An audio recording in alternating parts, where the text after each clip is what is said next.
আজকে আমরা এসেছি এলজি ডুয়েল ইনভার্টার 1.5 টনের এসি আনইনস্টল করতে। আনইনস্টলের প্লেসটা খুব একটা ভালো না, দেখতেই পাচ্ছেন আনইনস্টলের প্লেসটা একদম ভালো না।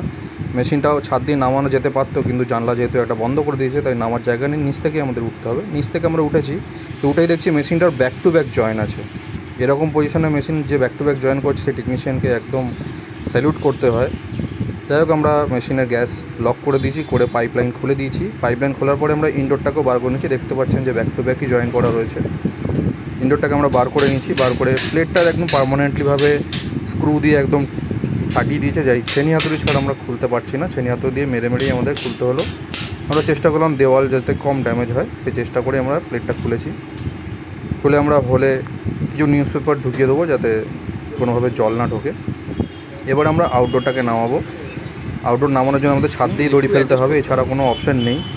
ছাদ থেকে দড়ি ঝুলিয়ে আমাদের মেশিনটাকে নামাতে হবে নিচে, এছাড়া কোনোভাবে মেশিন নামানোর কোনো অপশান আমরা দেখতে পাইনি।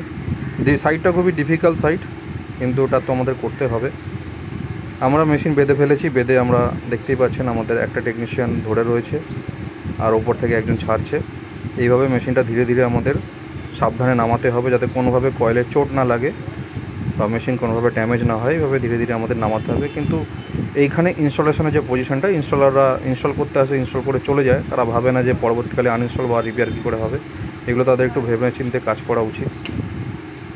আমরা মেশিন নামিয়ে ফেলেছি, নামিয়ে গ্যারেজের শেডের ওপর রেখেছি মেশিনটাকে আমাদের নিচ পর্যন্ত খুব সাবধানে নামাতে হবে। খুব ধীরে ধীরে দড়ি ছেড়ে আমরা মেশিন নামাচ্ছি। ফাইনালি আমরা মেশিন নামিয়ে ফেলে মেশিনটা দেখতে পাচ্ছেন যে আমরা কীভাবে আনইনস্টল করলাম মেশিনটা। এইভাবে